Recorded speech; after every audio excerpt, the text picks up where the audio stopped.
بسم اللہ الرحمن الرحیم۔ السلام علیکم۔ ایک دفعہ اللہ تعالیٰ نے حضرت اسرائیل علیہ السلام سے پوچھا کہ جب تم بندوں کی روح قبض کرنے کے لیے جاتے ہو تو کیا کبھی ایسا بھی ہوا کہ تمہیں کسی کی روح نکالتے وقت اس پر بہت ترس آیا ہو؟ ملک الموت نے جواب دیا، اے میرے رب، مجھ کو بس 2 بندوں کی روح قبض کرتے ہوئے رحم آیا تھا، اگر تیرا حکم نہ ہوتا تو میں ان کی روح کبھی بھی نہ نکالتا، ان 2 بندوں کی جان نہ نکالتا۔ اے میرے رب، میں نے تیرے حکم کی تکمیل تو کر دی تھی، لیکن مجھے اس بات کا بہت ہی دکھ ہوا ہے۔ وہ 2 لوگ ماں اور بیٹا تھے۔ حضرت اسرائیل علیہ السلام کہنے لگے، اے میرے مالک، ایک دفعہ ایک بیچ سمندر ایک کشتی تباہ ہو گئی جس میں ایک ایسی عورت بھی تھی جس کو بچہ ہونے والا تھا۔ بحری بیڑا ڈوبنے سے کچھ ہی لمحے پہلے اس عورت نے ایک لڑکے کو جنم دیا۔ وہ عورت جہاز کے ڈوبنے کے خوف سے بے ہوش ہو چکی تھی۔ وہ عورت جہاز کے ٹوٹے ہوئے ایک تختے پر پڑی ہوئی تھی۔ تختہ دریا میں ادھر ادھر بہہ رہا تھا۔ وہ دونوں ماں اور بیٹا اس پر بے ہوش لیٹے ہوئے تھے۔ اے میرے رب کریم، اچانک مجھ کو تیرا حکم ہوا کہ جا کر ماں کی روح قبض کر لو۔ میں نے فوراً ہی آپ کے حکم کی تکمیل کر دی تھی۔ وہ بچہ بے سر و سامانی کی حالت میں تنہا تختے پر پڑا رہا۔ وہ تختہ تیرتا ہوا کئی دن کے بعد کنارے کو جا لگا۔ میرے لیے پریشان کن حالت یہ تھی کہ ماں تو مر چکی ہے، لیکن بچے کا کیا حال ہوگا؟ بچہ ایک تختے پر سوار ہے، وہ تختہ پانی میں ادھر ادھر تیر رہا ہے۔ اس تختے کا کوئی یقین ہی نہ تھا کہ کب پانی کی لہروں میں آ کر الٹ جائے۔ بچے کے لیے کوئی کھانے پینے اور خیال رکھنے کا کوئی بندوبست نہ تھا۔ دریا کے کنارے کافی زیادہ دھوبی کپڑے دھو رہے تھے کہ ان میں سے کسی کی نظر اس پر پڑی تو اس نے تختہ کو کھینچ کر لایا۔ جب انہوں نے دیکھا کہ ماں تو مری ہوئی ہے لیکن بچہ زندہ ہے، دھوبیوں نے اس بچے کو اپنے سردار کے پاس پیش کر دیا۔ دھوبی کے سردار کی کوئی اولاد نہ تھی۔ سردار نے جب بچے کو دیکھا تو بہت ہی پیارا بچہ تھا۔ سردار بے اولاد تھا۔ اس نے بچے کو اپنا بیٹا بنا لیا۔ وقت کے ساتھ ساتھ یہ بچہ بھی بڑا ہوتا گیا۔ ایک دن یہ بچہ اپنے محلے کے بچوں کے ساتھ کھیل میں مصروف تھا کہ اچانک ہر طرف سے شور کی آوازیں آنے لگیں کہ بادشاہ آ رہا ہے، بادشاہ کی سواری آ رہی ہے۔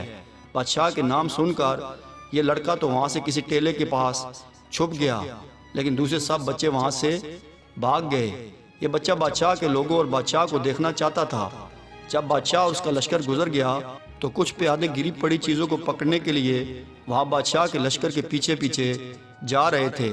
ان پیادوں میں سے ایک پیادے کی نظر راستے پر گری ہوئی ایک پوٹلی پر پڑی۔ جب اس پیادے نے اس کو کھولا تو اس میں ایک سرمے دانی تھی۔ وہ پیادہ اپنے ساتھیوں سے بولا، دیکھو مجھے سرما ملا ہے۔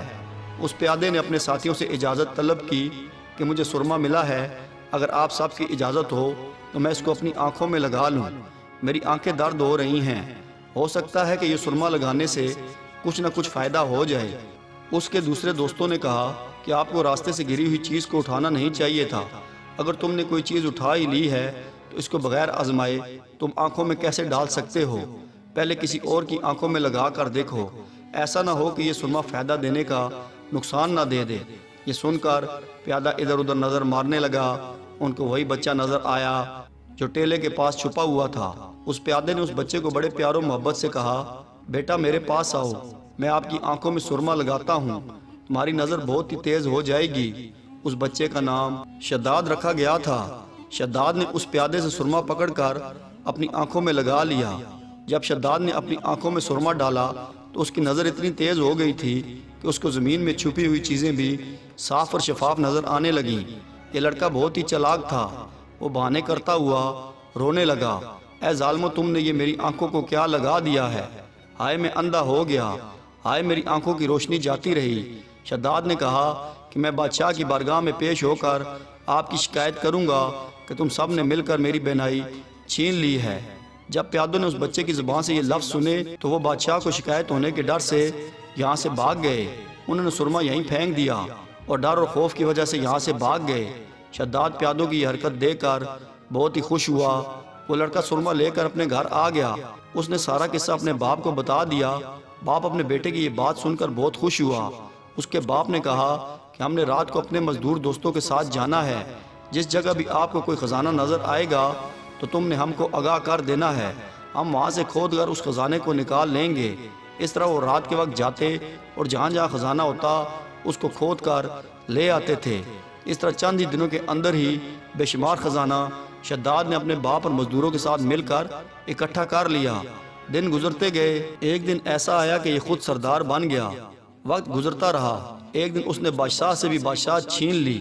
یہ شداد تھا، یہ وہی بچہ تھا جس کی ماں تختے پر مر گئی تھی اور یہ تنہا دریا کی لہروں میں جا رہا تھا۔ کہتے ہیں کہ جب اس کا عروج آیا تو اس نے کہا کہ ایک ایسا شہر تعمیر کیا جائے جس کی ساری اینٹیں سونے چاندی کی لگائی جائیں، جس میں ایک اعلیٰ قسم کا باغ ہو، جس میں دنیا کی ہر چیز موجود ہو۔ اس شہر کو اس نے اللہ پاک کا مقابلہ کرتے ہوئے دنیا میں ہی جنت بنانے کا دعویٰ کیا تھا۔ جب شہر مکمل تعمیر ہو گیا جو کہ اس نے جنت نما بنایا تھا تو اس نے سوچا کہ میں جا کر اس شہر کا نظارہ کر کے آؤں۔ وہ شہر کو دیکھنے کے لیے دروازے تک ہی گیا تھا، ملک الموت کو اللہ تعالیٰ کی طرف سے حکم ہوا کہ اس بندے کی روح قبض کر لو۔ ملک الموت نے اپنے رب کے حکم سے اس کی روح قبض کر لی۔ اس کو یہ موقع بھی نہ دیا کہ اپنے شہر اور باغ کو ایک نظر دیکھ سکے۔ فرشتے نے اللہ تعالیٰ سے کہا، اے میرے رب کریم، اس شخص کی روح قبض کرتے ہوئے بھی مجھے بہت ہی زیادہ دکھ ہوا۔ ملک الموت نے کہا کہ اے میرے خدا، یہ شخص اتنا بڑا شہر تیار کرنے کے بعد اس کو دیکھ بھی نہ سکا۔ اللہ تعالیٰ نے فرمایا کہ وہی بچہ ہے جس کی ماں دریا میں دم توڑ چکی تھی۔ اس نے بڑے ہو کر نافرمانی کی، میرے حکم کی نافرمانی کی، اس لیے میں نے اس کی خود ساختہ جنت کو دیکھنے کے لیے قدم بھی آگے نہ بڑھانے دیا۔ بے شمار تفسیروں میں بیان کیا گیا ہے کہ شداد اور اس کے لشکر کو تباہ کرنے کے بعد اللہ تعالیٰ نے اس شہر کو دنیا والوں کی نظروں سے ہٹا دیا، مگر کبھی کبھی اس شہر کے ارد گرد کے لوگوں کو اس جگہ پر چمکدار روشنی نظر آتی ہے، جس کے بارے میں مفسرین کا خیال ہے کہ اسی شہر کی روشنی ہے۔ مزید ویڈیوز کے لیے ہمارے چینل کو سبسکرائب کریں۔ Thank you.